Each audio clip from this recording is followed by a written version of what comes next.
People. Que pasa, sapa, say what they do. Welcome to Crime Time News, where the difference is in the meds. First thing that is popping in the news, it is called Leave from Jamaica, go a foreign, make a good life for yourself, decide that you're going to come back to Jamaica, retire in Jamaica, help out your community. Call it, you love Jamaica, but Jamaica don't love you back.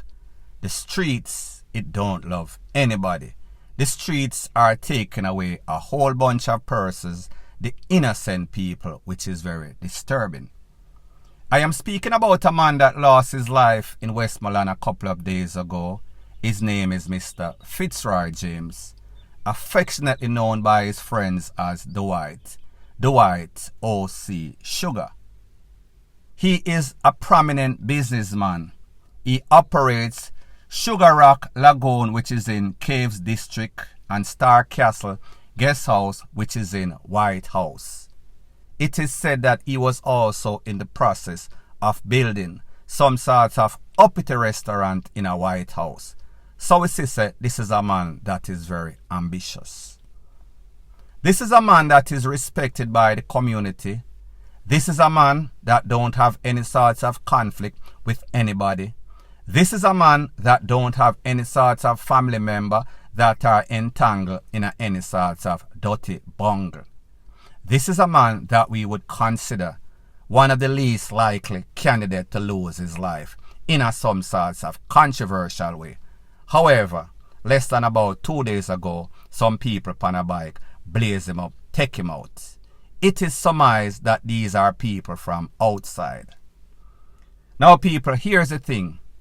Based on information that I am getting, this man is actually a Canadian citizen. This man was doing good in Canada and he was doing good in Jamaica. He is no sort of bum. But people, the difference between Canada and Jamaica, especially when you're getting older, Canada is cold.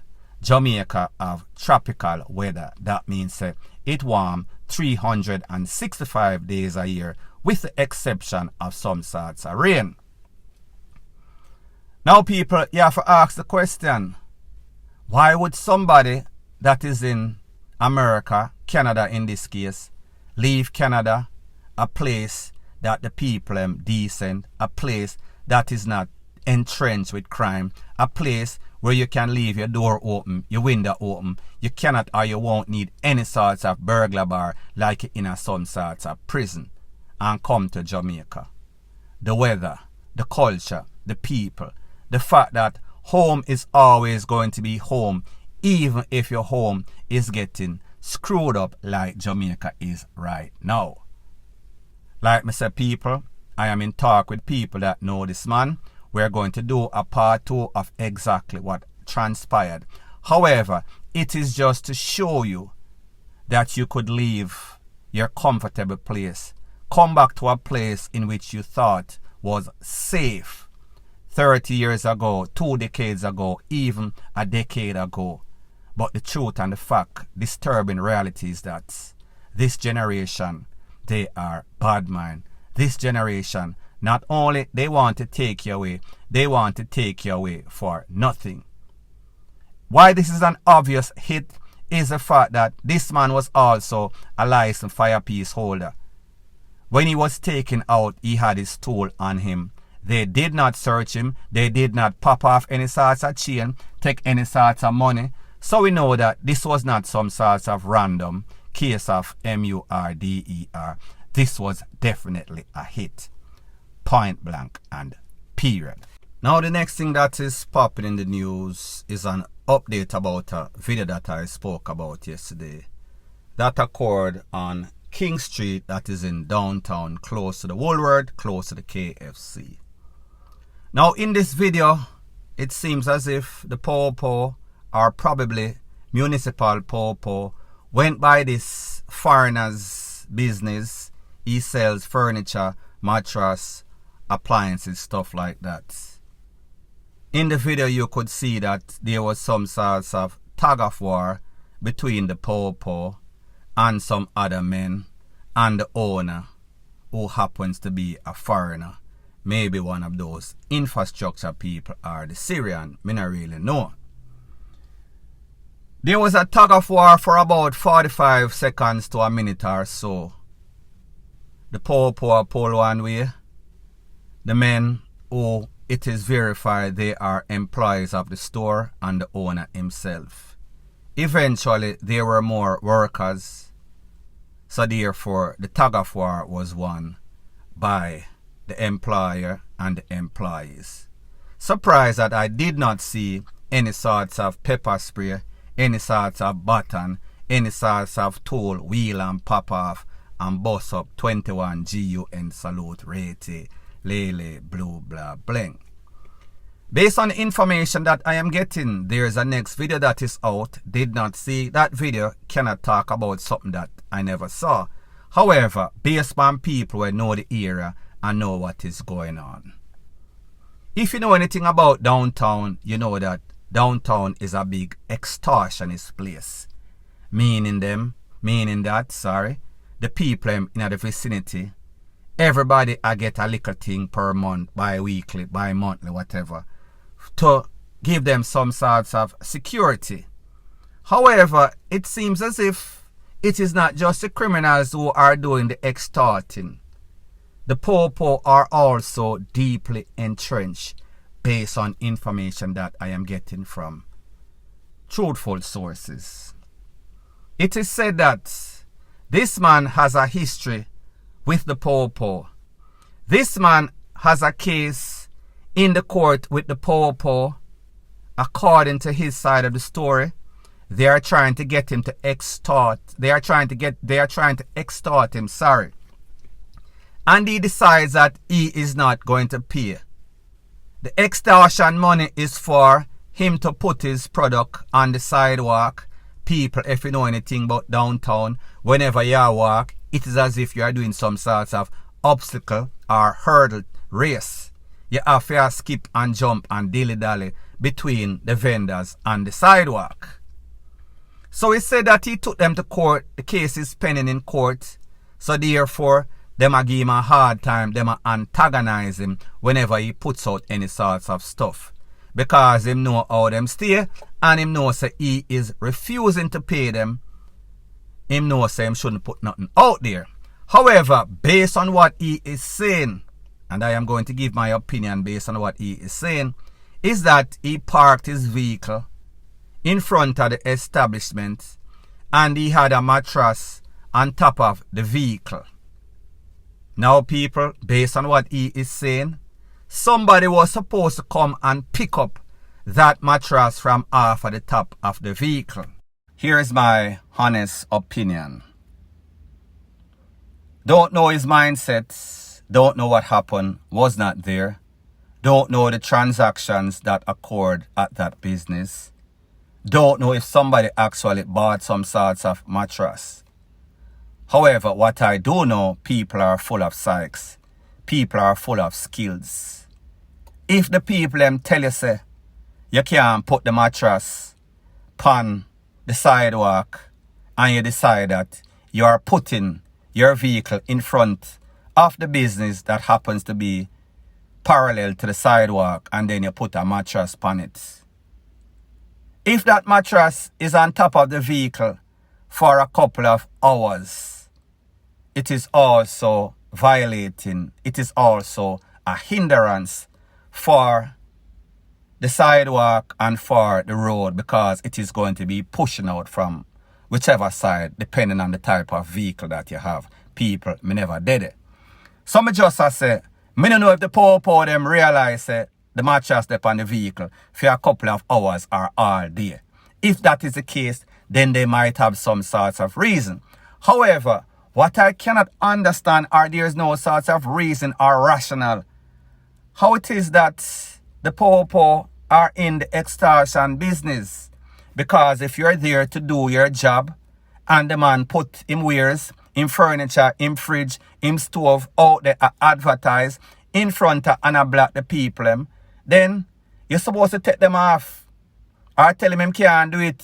Him knows him have a court case. So therefore, any person that is not stubborn would not do the same thing because he knows exactly what to expect. Especially when he says the poor are always coming for extortion money. Here is what I also have a problem with. Based on what this man is claiming or based on what persons that are familiar with the era and situation are saying, the other people, merchants, they are doing the same thing. So therefore, it is only the front of his store that there's no sort of furniture. If you walk left, walk right, east or west, it is something that is happening. It is normalized. They allow it. However, it seems as if these people have no sorts of problem paying that extortion. So therefore, the gunman, the thief, the dance, the extort, the people, and the poor are do the same thing. So pretty much, the pot is calling the kettle black. The poor them are thief, and he is also violating or was violating. Cannot say for sure that he was not violating or he did or he didn't in this instance. But what I can say, I am very surprised that the poor come for the mattress. People are tag and war with them and people not get SPRAYED. People not get kuff. People, me just say. It only shows you the double standard that exists. Had this been a business that was owned by somebody like you or I, assuming you are BLACK, that would be a tug of war that would have ended in a split second. Point blank and period. Now the next thing that is popping in the news, it is based off a couple of videos that I have that has to do with a man, a motorist, and a couple of traffic enforcement popo. Based on what this man is saying, he was driving his vehicle doing nothing wrong. The popo pulled him over and claimed that he was not wearing any sorts of seatbelt, so therefore they were going to ticket him. This man made a video of the episode. However, it seems as if him splice the video, use the video and then dub in some sorts of audio with him supposedly dissing those popo on the spots. I am going to let you take a listen to the edited version of him using the video of the incident that he claimed them stop him because he did not have on any sorts of seatbelt. I am going to let you hear him speaking or allegedly cussing out these popo, and then I am going to give my piece. After that, I am going to let you hear him claiming that they sent him some sorts of letter demanding some sorts of public apology. Take a listen, take a look to the beautiful bean footage part 1. These police are full of corruption and bad mind, and I won't show any respect to the ones who don't give any. Hear that? Watch out. I have my seatbelt. You see it? You might tell me, say, yo, I now wear my seatbelt. I want big waist man, brother. You see me? Him. I want big waist man that. No man, I now with you, brother. You see me? I don't want you. You're good. You good. You see me? Him, waist man. Big waist man that, brother. I said that. Which last say, you want waist man. What's your mother to you? You want waist man. Give me tick and give me my license. Couldn't mother you.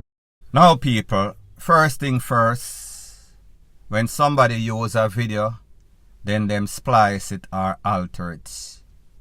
You cannot trust that person. You don't know exactly what happened. You cannot verify or validate the authenticity of exactly what happened. So therefore, you cannot put things into context. The fact that this is social media, believe half of what you see, believe half of what you hear. People like that clout, them like that them like everything. So they will do just about anything, even lie. I am going to show you a next video which would be the part 2 or the follow-up of this incident that allegedly occurred, where this man is saying that them send him a letter and they want a public apology. Take a listen, take a look at this beautiful bean footage part 2. So I received this letter while leaving for work today. Like a police car that drive me down, so pull over and officer come and ask me my name and tell him, and kind of check it, and it was supposed to be given from that date. Just get it today, which is March. I don't remember today March much. But yeah, I cover my name and my address from there, so yeah, I'm address them. But anyways, to say that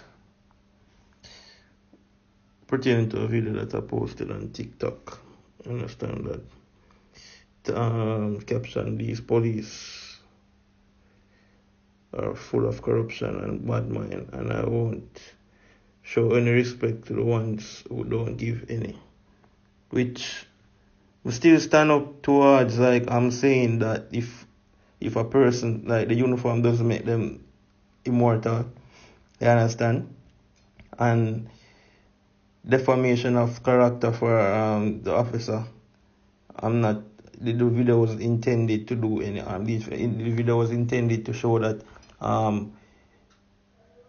had on my seatbelt, which in this even said that I don't have on a seatbelt. But I'm not going to try to fight it. I'm not because I don't know a Jamaica, I don't know a government and whatever, the police force and law this and law that and thing. You understand? So, yeah, I'm going to apologize to the police officers who felt disrespect by the video that I post. You understand? I'm going to apologize to the citizens who may have found my actions or choice of words disrespectful, which was said to myself, as in not directly to the police officer's face. It was said on a video. Now people, like me say, can't verify the authenticity of that video. Once it was edited, it is edited to fit his narrative. So therefore, whatever this youth say, me can take it as at best half-truth. If he was stopped for not wearing any sorts of seatbelts and he actually had on a seatbelt, yes, that is a violation. However, me not understand if he edit a video and him adding the CUSS in afterwards, how would he violate anything? How is it a defamation of character? People, the last time that I checked, Jamaica is a democratic society. I am not saying that you're not supposed to speak to anybody, including the poor, in a decent way. However, if somebody violates you and you feel as if you are violated, there is something called freedom of speech that exists even in Jamaica, even though a lot of poor violates it. On a personal note, I consider myself a decent person. Me I drive in one of them RACIST state, which is Boston. Somebody there in front of me a lay, the light they on green, it turn to yellow. Me move over when I yellow because me did it already dead.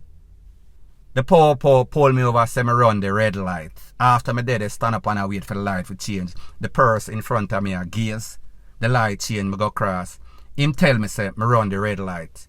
Me said to him, you have to be a piece of SHIT. You could do that. You could say that to poor in America, England, anywhere. Them just look on it and say, listen, we are the professional here.